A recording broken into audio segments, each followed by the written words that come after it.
नमस्कार दोस्तों, कामयाबी तक यूट्यूब चैनल में आपका स्वागत है। आज हम विज्ञान के वन लाइनर प्रश्नों के बारे में बात करेंगे। लगभग ये 5000 प्रश्न होंगे और ये वे प्रश्न हैं जो परीक्षाओं में पूछे जाते हैं और ये आए हुए प्रश्न हैं। ये UPSC, UPSSSC, RO, ARO, army, air force, NDA, CDS, SSC, railway, CTET, TET, super TET आदि परीक्षाओं में पूछे गए प्रश्न हैं। वीडियो को अंत तक जरूर देखें और कामयाबी तक यूट्यूब चैनल पर आप नए हैं तो जल्दी से सब्सक्राइब करें। तो शुरू करते हैं। आज का पहला प्रश्न, मनुष्य के जीवन काल में कितने दांत दो बार विकसित होते हैं? मनुष्य के जीवन काल में 20 दांत 2 बार विकसित होते हैं।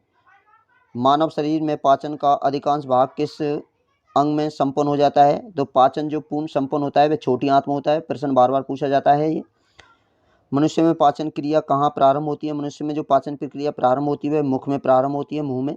सर्वप्रथम रक्त परिसंचरण तंत्र का अध्ययन किसने किया था? रक्त परिसंचरण का जो अध्ययन किया था वो हार्वे के द्वारा किया गया था। पेसमेकर का संबंध किससे है? पेसमेकर का संबंध हृदय से होता है। पेसमेकर का कार्य क्या होता है? दिल की धड़कन प्रारंभ करना। गति प्रेरक किससे संबंधित होता है? गति प्रेरक और पेसमेकर हृदय से संबंधित होते हैं। किन की भित्तियों पर रक्त द्वारा डाले गए दाब को रक्तदाब कहते हैं? धमनी, जब धमनियों पर रक्तदाब डालता है तो उसे रक्तदाब कहते हैं। सोते समय रक्तदाब में क्या परिवर्तन होता है? सोते समय रक्तदाब घट जाता है। मानव रुधिर का पीएच मान कितना होता है? मानव रुधिर का पीएच मान 7.4 होता है। मानव रक्त प्लाज्मा में प्राय पानी की प्रतिशत मात्रा में कितनी भिन्नता होती है? 80% की भिन्नता पाई जाती है। रक्त में पाई जाने वाली धातु कौन सी है? रक्त में हेमोग्लोबिन के कारण लाल होता है और एक धातु होती है जिसे लोहा कहा जाता है, ये पाई जाती है। रक्त का शुद्धिकरण कहाँ होता है? रक्त का शुद्धिकरण किडनी के अंदर होता है। अधिकतम पोषक तत्व रक्त में कहाँ से अवशोषित किए जाते हैं? अधिकतम पोषक तत्व रक्त में छोटी आंत से अवशोषित किए जाते हैं। लार में कौन सा एंजाइम पाया जाता है? लार में टाइलिन एंजाइम पाया जाता है। इंपोर्टेंट है, रिपीटेड प्रश्न है। पेट में भोजन को पचाने के लिए किसकी खास आवश्यकता होती है? पेट में भोजन को पचाने के लिए एंजाइम की आवश्यकता होती है। लार किसके पाचन में सहायक होती है? लार स्टार्च को पचाने में सहायक होती है। मानव में अमाशय में अम्ल एक्स उत्पन्न होता है जो भोजन के पाचन में सहायक होता है। एक्स को क्या कहते हैं? एक्स को हाइड्रोक्लोरिक अम्ल कहा जाता है। जो अमाशय में अम्ल उत्पन्न होता है, हाइड्रोक्लोरिक अम्ल उत्पन्न होता है, HCl कहा जाता है।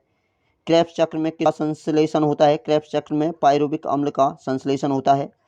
मानव शरीर में खून के शुद्धिकरण की प्रक्रिया को क्या कहते हैं? मानव शरीर में खून के शुद्धिकरण प्रक्रिया को डायलाइसिस कहा जाता है। पेप्सिन बदल देता है प्रोटीन को पॉलीपेप्टाइड में बदल देता है। पेप्सिन प्रोटीन को पॉलीपेप्टिन में बदल देता है। पाचन क्रिया में प्रोटीन किस पदार्थ में बदल जाते हैं? अमीनो अम्ल में बदल जाते हैं। वह अंग कौन सा है जो मानव शरीर में ग्लाइकोजन के रूप में कार्बोहाइड्रेट को जमा करता है? वह होता है यकृत। पित्त किसके द्वारा पैदा किया जाता है? पित्त जो यकृत द्वारा पैदा किया जाता है। पित्त जमा होता है, पित्ताशय में स्टोर होता है। इंपोर्टेंट प्रश्न है, पूछा जाता है ये। स्वस्थ मनुष्य का रक्तचाप होता है, स्वस्थ मनुष्य का रक्तचाप होता है जिसे ब्लड प्रेशर कहा जाता है, 120 mm से 80 mm तक होता है। दौड़ लगाते समय मनुष्य का रक्तचाप कैसा हो जाता है? बढ़ जाता है। सामान्य जीवन काल में मनुष्य का हृदय लगभग कितनी बार धड़कता है? तो 2 अरब बार, जब तक मनुष्य की मृत्यु होती है जब तक 2 अरब बार हृदय धड़क चुका होता है। मानव शरीर में हृदय का कार्य क्या होता है? मानव शरीर में हृदय का कार्य होता है पंपिंग स्टेशन की तरह कार्य करता है। रक्त में लाल रंग किसके कारण होता है? रक्त में जो लाल रंग होता है, रक्त का जो लाल रंग होता है वो हेमोग्लोबिन के कारण होता है। हेमोग्लोबिन कौन सी धातु पाई जाती है? हेमोग्लोबिन में लोहा पाया जाता है। शरीर में हेमोग्लोबिन का कार्य क्या होता है? ऑक्सीजन का परिवहन करना। शरीर में ऑक्सीजन का परिवहन करना हेमोग्लोबिन कार्य करता है। हेमोग्लोबिन किसका महत्व घटक है? हेमोग्लोबिन आरबीसी के अंदर पाया जाता है जिसके कारण ये लाल होती हैं। हेमोग्लोबिन का कार्य होता है ऑक्सीजन को ले जाना और परिवहन करना। किसकी सहायता से रक्त द्वारा ऑक्सीजन ले जाया जाता है? लोहित कोशिकाओं के द्वारा रक्त में ऑक्सीजन को ले जाया जाता है।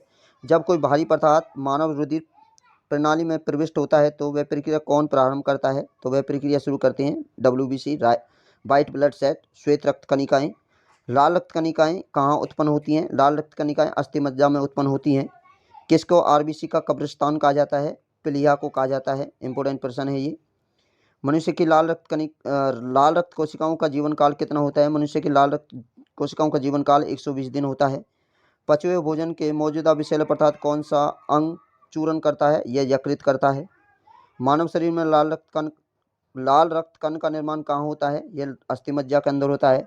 लाल रुधिर कणिकाओं को उत्पादन किसके द्वारा होता है? ये होता है अस्थिमज्जा के द्वारा। उच्च उनतास पर मानव शरीर में आरबीसी की संख्या कैसी हो जाती है? बढ़ जाती है। सफ़ेद रक्त कणिकाओं का मुख्य कार्य क्या होता है? शरीर में रोग निवारण क्षमता को बढ़ावा देना। इसमें मेरुदंड में कितनी जोड़ी तंत्रिका निकलती हैं? मेरुदंड में 31 जोड़ी तंत्रिका तंत्र निकलती हैं।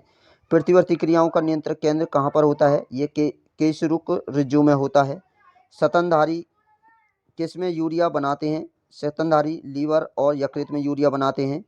मानव शरीर में सबसे छोटी अंतःस्रावी ग्रंथि कौन सी होती है? ये अबुटू ग्रंथि होती है। इंपॉर्टेंट प्रश्न है ये। मूत्र का पीला रंग किसकी मौजूदगी के कारण होता है? यूरोक्रोन के कारण होता है। इंपॉर्टेंट प्रश्न है। मूत्र का रंग यूरोक्रोन की उपस्थिति के कारण होता है पीला। गुर्दे का कार्यात्मक इकाई क्या होती है? इंपॉर्टेंट प्रश्न होती है। गुर्दे की कार्यात्मक इकाई होती है नेफ्रॉन। किसकी कुसंक्रिया के कारण मानव शरीर में मिक्स डीमा होता है? ये अबटू ग्रंथि होती है, सबसे छोटी ग्रंथि होती है। मानव शरीर के भीतर खून किसकी उपस्थिति के कारण नहीं जमता? हेपेरिन के कारण खून जमता नहीं है। रुधिर के प्लाज्मा में किसके द्वारा एंटीबॉडी निर्मित होते हैं? लैम्फोसाइट एंटीबॉडी शरीर के अंदर बनाती हैं। एंटीजन एक ऐसा पदार्थ है जो प्रतिरक्षी के निर्माण में को बढ़ावा देता है। आयोडीन युक्त हार्मोन कौन सा होता है? इसे कहते हैं थायरॉक्सिन। मानव के श्वेत रक्त कणों का व्यास कितना होता है? लगभग 0.007 mm होता है। अपोहन का प्रयोग किस क्रिया को पूरा करने के लिए किया जाता है? विक्र की क्रिया को पूरा करने के लिए। स्वेदन किसके लिए महत्वपूर्ण होता है? शरीर के तापमान में विनियंत्रित करने के लिए। सामान्य निषेचन होता है गर्भाशय के अंदर होता है। एम्ब्रियोसेंटोटाइसिस एक तरीका है जो बताता है कि भ्रूण के लिए लिंग का। मानव शरीर में रक्तचाप नियंत्रित होता है किसके कारण? ये अधिविकृत ग्रंथि के कारण होता है। जीवन रक्षक हार्मोन्स किस ग्रंथि से स्रावित होते हैं? एड्रिनल हार्मोन से जीवन रक्षक हार्मोन्स स्रावित होते हैं। मानव शरीर को किस ग्रंथि को मास्टर ग्रंथि कहा जाता है? इंपॉर्टेंट प्रश्न हो जाता है। पीयूष ग्रंथि को कहा जाता है। मनुष्य के शरीर की सबसे छोटी ग्रंथि कौन सी होती है? ये होती है पिट्यूटरी ग्रंथि होती है, सबसे छोटी ग्रंथि कही जाती है। गर्भाशय में शिशु के विकास की जानकारी हेतु किसका प्रयोग किया जाता है? ये अल्ट्रासाउंड का प्रयोग किया जाता है। भ्रूण के विकास के लिए किस अंग के द्वारा खाद्य की पूर्ति की जाती है? ये बीजांडंस के कारण होती है। जिसे स्त्रियों की नसबंदी को क्या कहा जाता है? ये ट्यूबेक्टेटोमी कहा जाता है। गाय और भैंस के थनों में दूध उतरने के लिए किस हार्मोन की सुई लगाई जाती है? ये ऑक्सीटोसिन हार्मोन्स की सुई लगाई जाती है। इंपॉर्टेंट प्रश्न हो जाता है। थायराइड ग्रंथि में थायरॉक्सिन स्रावित करने के लिए उत्तेजित करने वाला अंतःस्रावी हार्मोन कौन सा होता है? ये होता है TSH। मायोग्लोबिन में कौन सी धातु होती है? मायोग्लोबिन में तांबा धातु होती है। एक स्वस्थ पुरुष के लिए सामान्य हेमोग्लोबिन मात्रा प्रति 100 ml रक्त कितना होता है? 5 ग्राम होता है। मानव शरीर का सामान्य तापमान कितना होता है? सामान्य तापमान 9 डिग्री तक होता है। किस शारीरिक प्रक्रम में प्रोथ्रम्बिक का संबंध है? रक्त जमाव से होता है। शरीर में सबसे बड़ी अंतःस्रावी ग्रंथि कौन सी होती है? वो थायराइड ग्रंथि होती है। कौन सा हार्मोन्स लड़ो उड़ो हार्मोन्स कहलाता है? वो एड्रिनल हार्मोन्स कहलाता है। इमरजेंसी हार्मोन्स भी कहा जाता है। इंसुलिन एक प्रकार का हार्मोन्स होता है। कौन सा पदार्थ मानव शरीर में सबसे अधिक कठोर होता है? दंत बलक इनेमल होता है।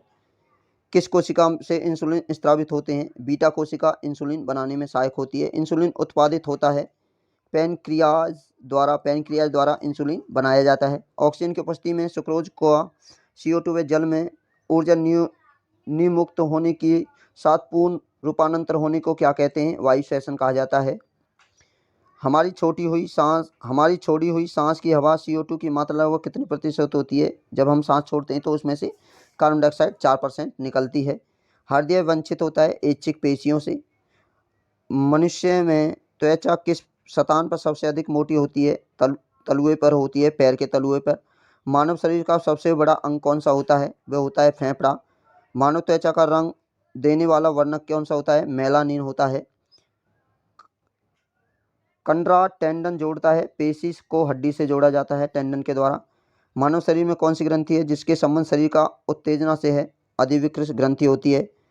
आदमी के कंठ में किस भाग को अवटु कहा जाता है? थायराइड ग्रंथि को कहा जाता है।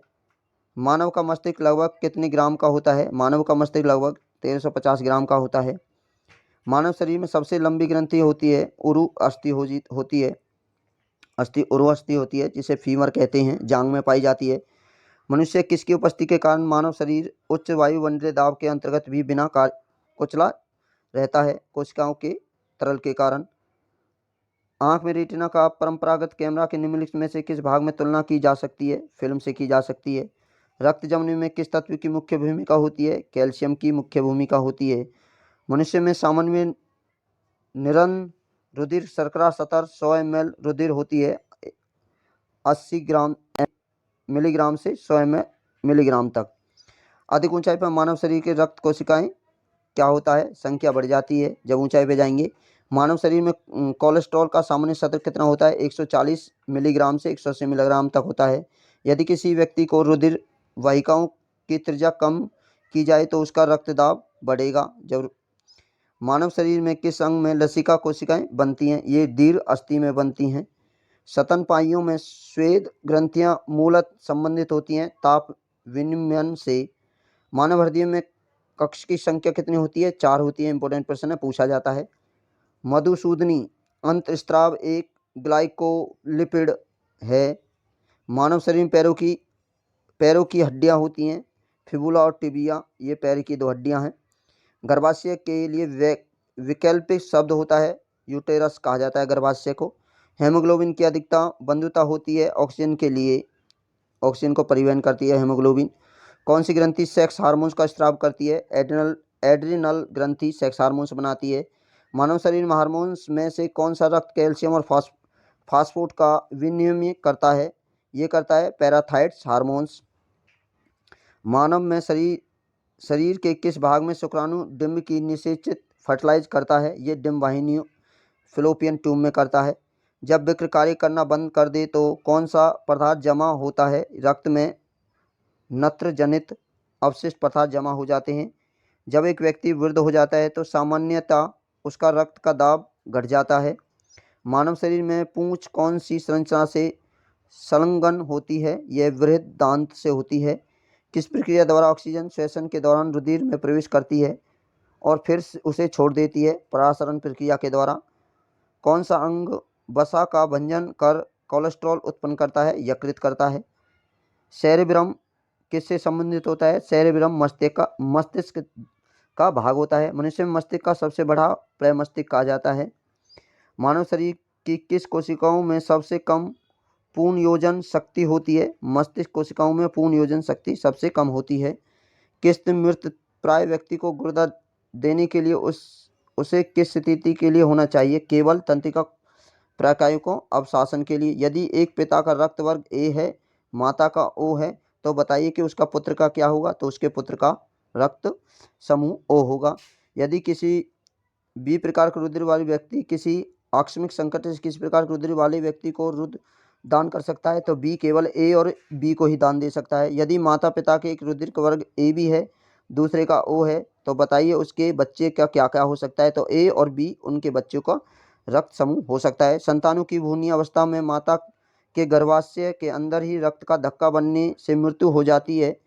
इस रोग को इरिथ्रोब्लास्टोसिस फिटेसिस कहा जाता है। तो पिता और माता के RH के होने के कारण यह रोग होता है।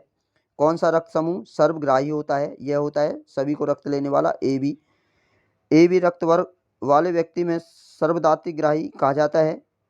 उसके रक्त में प्रतिपिंड का अभाव होने के कारण उसे सर्वग्राही कहा जाता है।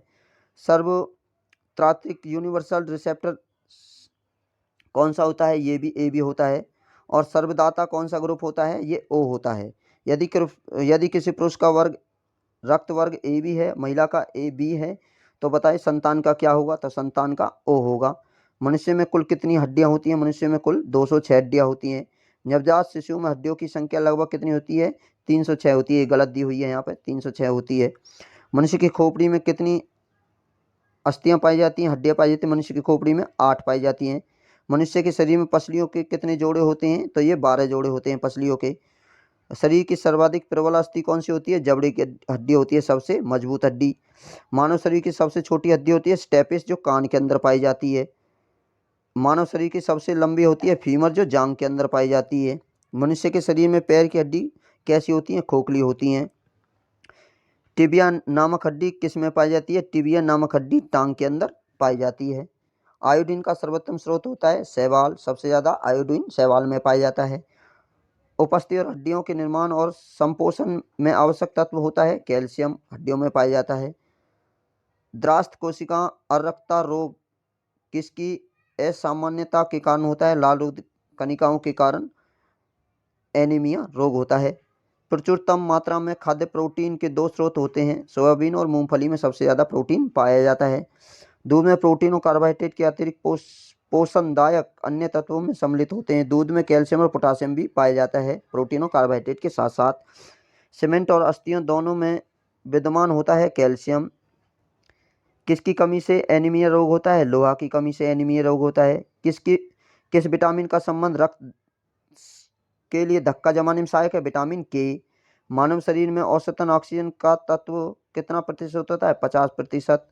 पालक के पत्तों में किसकी मात्रा सबसे अधिक होती है? आयरन पाया जाता है पालक के पत्तों में। सबसे अधिक आयरन किस में पाया जाता है? पालक और हरी सब्जियों में। मूत्र के स्त्रवण को बढ़ाने